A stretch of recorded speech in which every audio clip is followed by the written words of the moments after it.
The red sun cast its dying light across the ruins of what had once been Seoul.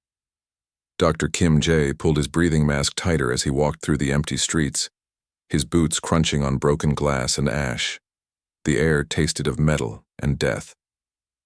Behind him, his small team followed in silence. Engineer Park Soo-jin carried a heavy scanner that beeped softly as it measured the poison in the air. The numbers kept getting worse each day. Scientist Lee Min-ho held a tablet that showed the same terrible truth. Earth was dying and there was nothing they could do to stop it. "How much time do we have?" Jay asked, though he already knew the answer would be bad. Soo-jin looked at her readings and shook her head. 6 months, maybe less. The atmosphere is breaking down faster than we thought. Soon even these masks won't help us. They reached the entrance to their underground base. The metal door was thick and heavy, built to keep out the poisoned world above. As they went down the stairs, the air became cleaner but not much cooler. Their machines were failing too. In the main room, dozens of screens showed the same story from around the world. The oceans were empty of fish. The forests were all dead. The ice caps had melted years ago. The last farms had stopped growing food, months ago. Dr. Choi Hye-jin, the youngest member of their team, looked up from her computer. Her face was pale and tired, but her eyes still held hope. "I got the message from the Galactic Council," she said quietly. Everyone stopped working. For 3 years they had been sending signals into space, begging for help. The alien races that ruled the galaxy were so advanced that saving Earth would be easy for them. They had the ships to take humans to new worlds. They had the technology to fix the damage. "What did they say?" Jay asked, though he could already see the answer in her face. "They said no." Her voice was barely a whisper. "They said humans are too violent and stupid to join their galactic community. They said we destroyed our own world, so we deserve to die with it." The room became very quiet. Outside they could hear the wind howling through the dead city above. The sound was like the earth itself crying. "They called us a failed species," Yijin continued. "They said we are not worth saving."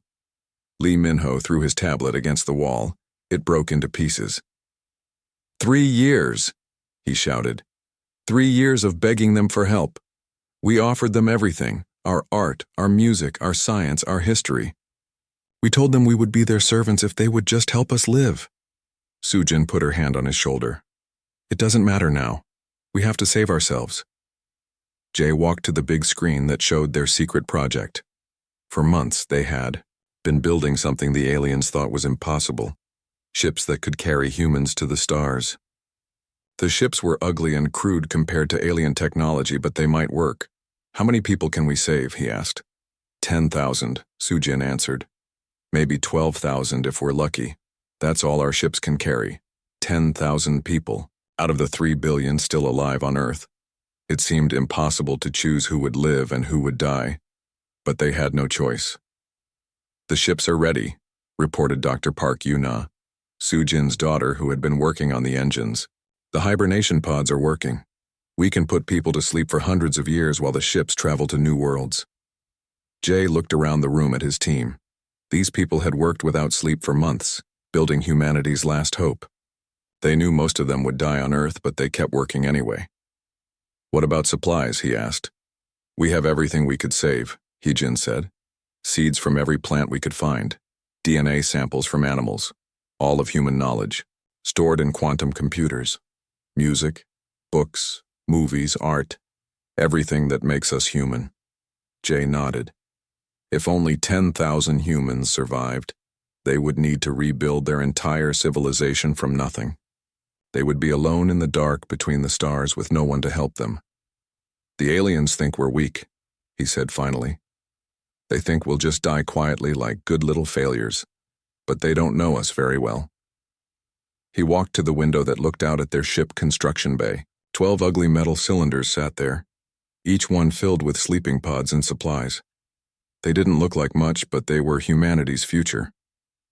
"When we wake up out there," Jay continued, "we won't be the same species that begged for their help.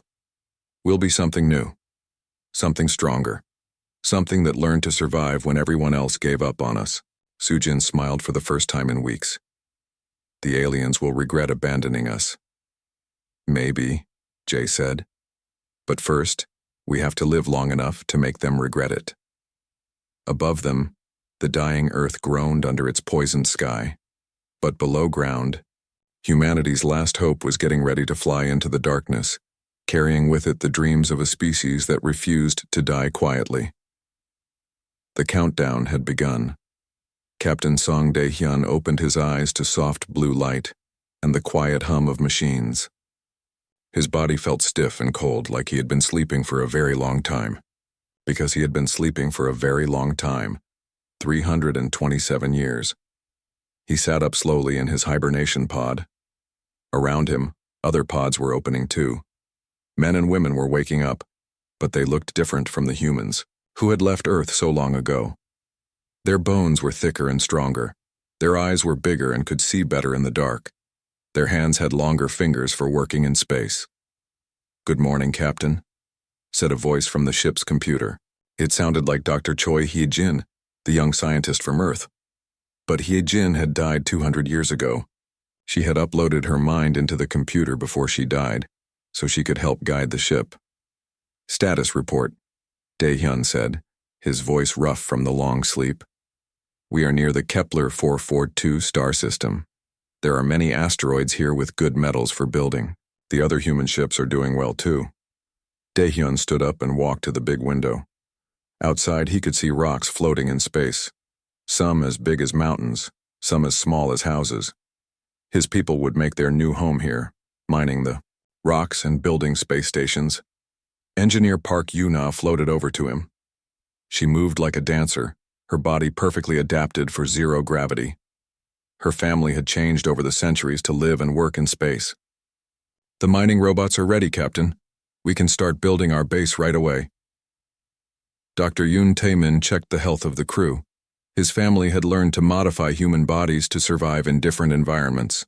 Some humans now had gills to breathe underwater. Others had thick skin to protect against radiation. Everyone is healthy. The genetic changes are working perfectly. Dae-hyun smiled. When the humans had left Earth, they were weak and desperate. Now they were something new, something that could live anywhere in the galaxy. They had learned to survive in places that would kill normal humans. "Any news from the other human groups?" he asked. The computer spoke again in Hye-jin's voice. "The Jupiter fleet has built cities inside gas giant storms. They harvest energy from lightning and float on clouds of methane. The neutron star colony has learned to live near the most dangerous stars in the galaxy, using their gravity to power incredible machines." Dae-hyun nodded. Each group of humans had gone to different parts of space and learned to survive there. Some lived in the cold, darkness between stars.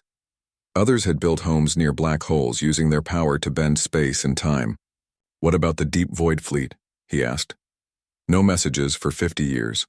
But long-range sensors show they are still alive. They went to explore the center of the galaxy, where even the aliens fear to go." Park Yuna launched herself across the room to her control station. "Captain, I'm getting readings from the asteroid belt. There are metals here we've never seen before. We could build ships that are stronger than anything the Galactic Council has." The Galactic Council, the aliens who had refused to help Earth. Dae-hyun remembered them well even after 3 centuries. They had called humans weak and stupid. They had watched Earth die and done nothing. "Do they still think we're extinct?" he asked. "Yes," the computer replied. "They expanded their territory into the space where Earth used to be. They built new colonies there. They never even looked for human survivors." Dr. Yoon Tae-min floated over with a datapad. "Captain, you should see this.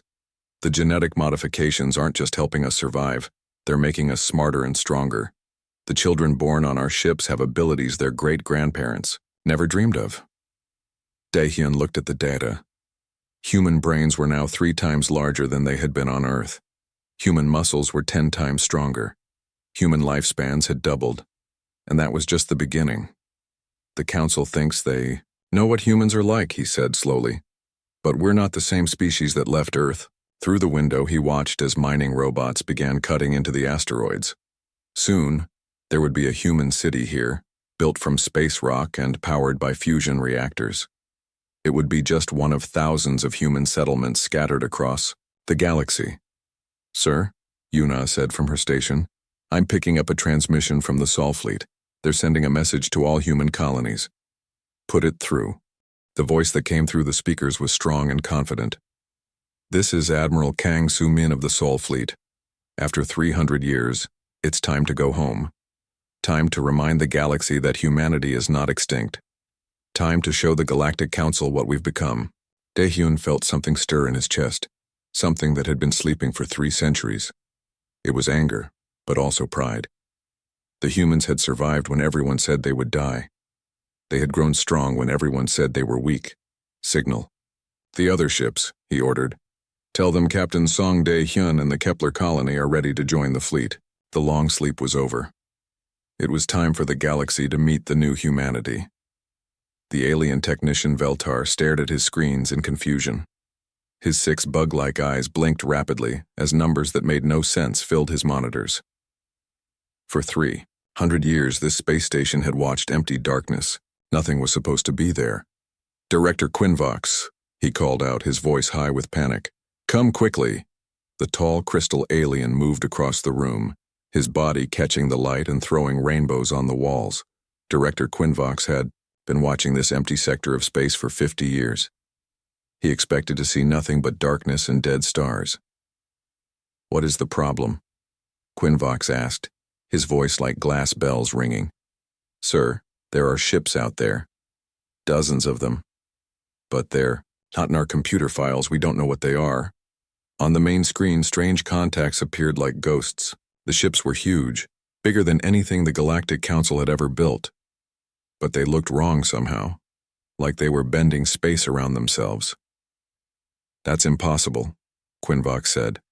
"Nothing lives in that sector. The humans died there, centuries ago." Meanwhile, on the human ship called Heejin's Revenge, Admiral Kang Su-min stood in the command center.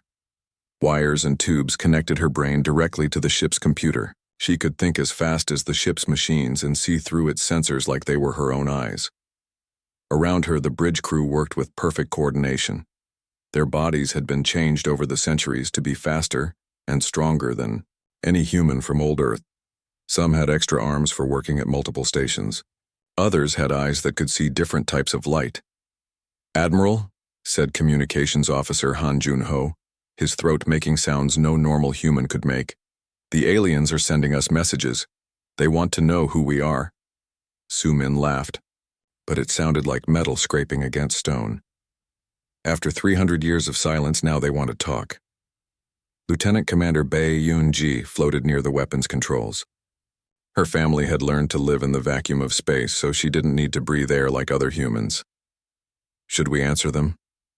"Oh yes," Su-min said, her smile showing teeth that had been replaced with something harder than steel. "We'll answer them. Open a channel to every council ship in this part of the galaxy." The message that followed would be remembered forever in the history of the Galactic Council. It was the moment everything changed. "Attention, Galactic Council, Su-min's." Voice traveled through space to reach every alien ship within 100 light-years. "This is Admiral Kang Su-min of the Terran hegemony. 300 years ago you called us extinct. You refused to help when our world was dying. You said we were too weak and stupid to deserve your help." The pause that followed was filled with the sound of human weapons powering up. Weapons that made council technology look like children's toys. "We want to thank you for that," Su-min continued.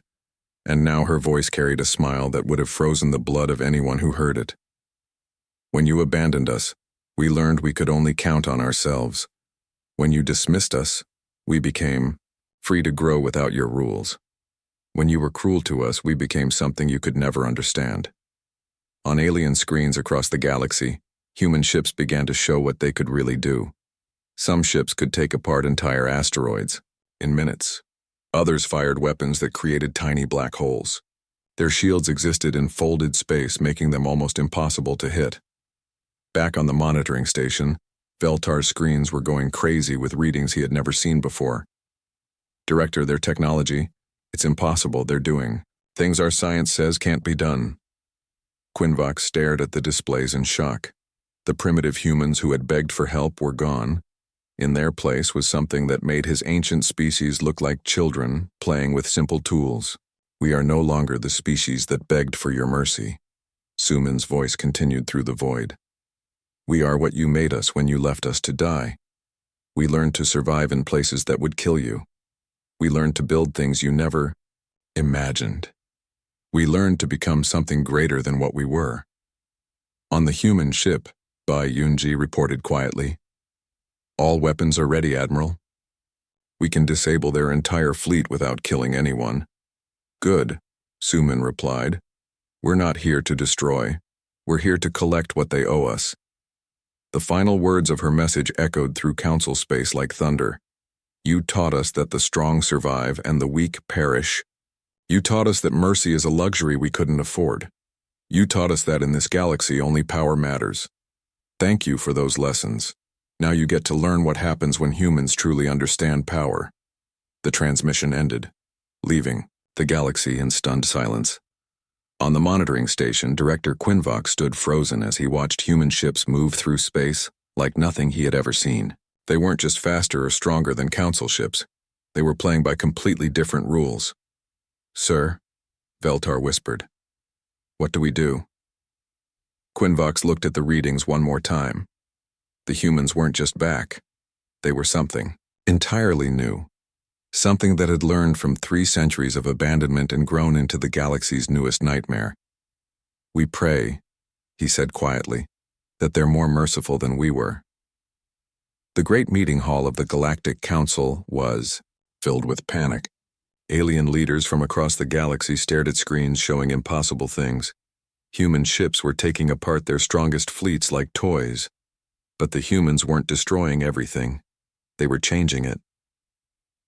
High Counselor Thrakmer, whose people had ruled the galaxy for thousands of years, watched his empire crumble in real time. His scaled hands shook as he gripped his control chair.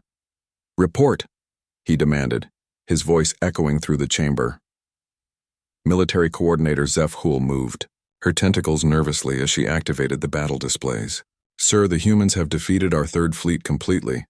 But they didn't kill anyone. They took our ships apart and rebuilt them into something else. Our crews are alive, but they're living in floating cities that appeared from nowhere." Holograms showed council warships being transformed by human technology. What had been weapons of war became peaceful research vessels. What had been military bases became gardens and schools floating in space. "How is this possible?"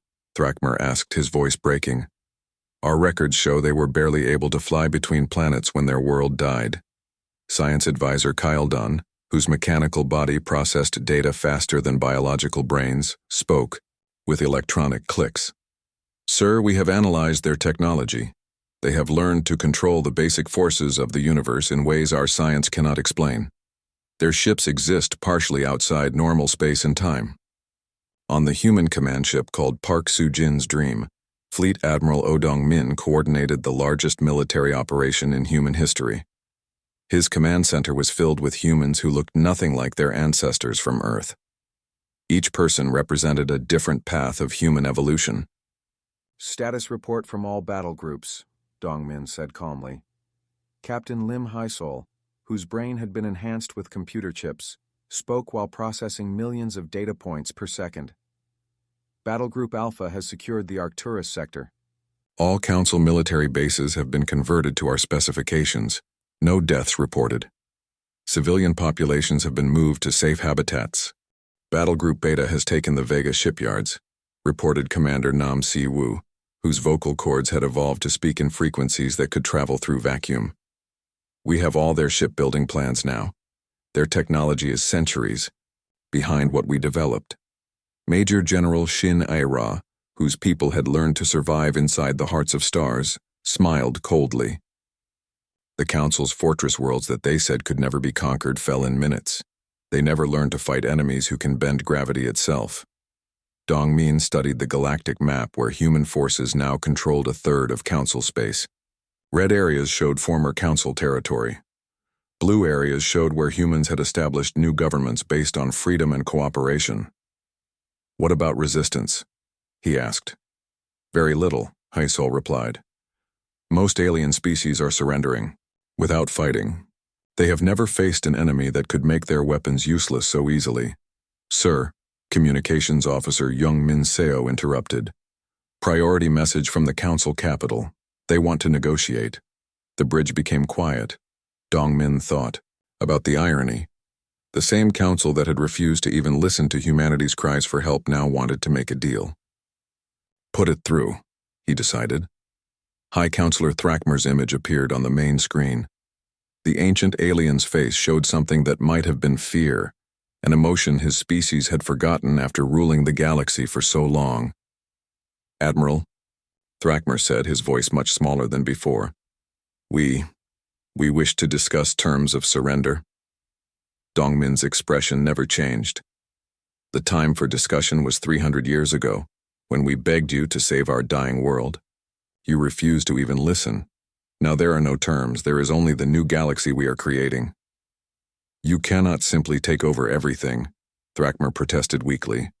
There are billions of innocent people throughout the galaxy. We are not taking over, Dongmin interrupted, his voice carrying the weight of 3 centuries of human suffering and growth. We are freeing them. Every species you held back, every world you exploited, every civilization you called unworthy, they all get the chance to become something better. Around the bridge, his officers worked quietly but efficiently. They were not conquerors in the old sense. They were liberators, teachers, and builders of something new. Your species kept the galaxy in chains for millennia, Dongmin continued. You decided who could advance and who had to stay primitive. You decided who deserved help and who deserved to die. You created a galaxy where only the strong survived, and the weak were abandoned. The transmission flickered as council systems began failing under the pressure of human technological superiority. We learned your lessons well, Dongmin said quietly. We learned that in this galaxy only power matters. We learned that mercy is weakness. We learned that the strong make the rules. He paused, letting his words sink in. The difference is, we also learned something you never did. We learned that true strength comes from lifting others up, not keeping them down. The transmission ended, leaving Thrakmer staring at a blank screen. In the council chamber, panic spread like wildfire. They were facing an enemy that had been forged by their own cruelty into something unstoppable. The humans had taken the galaxy's hardest lessons and used them to become something the Council had never imagined possible. Prepare final defenses, Thrakmer ordered, but his voice carried the hollow sound of defeat. They were fighting a species that thrived where others died, that built where others saw only destruction, that had learned to turn abandonment into strength. 1 year had passed since the fall of the Galactic Council. The crystal towers of Nexus Prime, once the symbol of alien rule, now pulsed with soft blue light like a living heartbeat. Where cold metal and glass had dominated the skyline, flowing organic structures grew toward the stars, their surfaces alive with patterns that danced in harmony with the planet's magnetic field. Fleet Admiral O Dong-min stood in what had once been the Council's throne room. Now it was a coordination center where beings from 1,000 different worlds worked together as equals. The air hummed with translation devices that let every species speak to each other in perfect understanding. Status report on planetary integration, Dong-min requested. Dr. Kim Hyo-jin stepped forward. She was a descendant of the original Dr. Choi Hye-jin, who had helped save humanity centuries ago. Her enhanced brain could communicate with dozens of alien species at the same time, understanding not just their words but their emotions and thoughts. The liberation programs are working better than we hoped, she reported with a smile. The Veltari species has created 17 new forms of art that the Council had banned for being too emotional. The Keflon people are exploring philosophy and science they weren't allowed to study for over 1,000 years. Commander Park Jae-sung, whose family had learned to survive in the spaces between dimensions, added his report. The former Council military has been completely reformed. Most of their warships are now mobile universities and research stations. They're discovering technologies the Council called too dangerous, but are actually just too advanced for them to understand. Dong-min nodded and walked to the great window overlooking the transformed city. Ships moved through the sky with impossible grace, their hulls combining the best ideas from hundreds of species, all improved by humanity's hard-earned knowledge of survival and adaptation. "Any word from Earth?" he asked quietly. Communications. Specialist Lee Johan, whose throat could produce sounds that traveled faster than normal radio waves, looked up from his console. "The terraforming fleets report good progress. Earth's atmosphere is healing faster than expected. In maybe 50 years, people might be able to live there again without breathing masks." "And the resistance movements?" Security Chief Choi Seo-jun, who had cybernetic eyes that could see through solid walls, shrugged. "The last group of Council loyalists surrendered this morning on Rigel 7. The Terran hegemony now controls all of former Council space and most of the independent systems." 2. Dongmin thought about this achievement.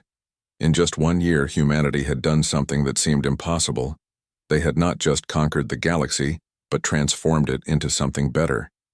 They had become the force that shaped worlds, that helped species grow, that brought new possibilities to every corner of space. "Sir," Dr. Kim Hyo-jin said carefully, "our long-range scouts have found something interesting. There are signals coming from beyond our galaxy. Other civilizations exist out there, older and more powerful than the Council ever was." For the first time in months, Dongmin smiled. It was not a friendly smile. "Are they hostile?" "We don't know yet, but if they are, then they'll learn what the Council learned." Dongmin finished her sentence. "That trying to break humanity is like trying to break fire itself. We don't just survive, we burn brighter and spread farther." He turned back to the window, watching.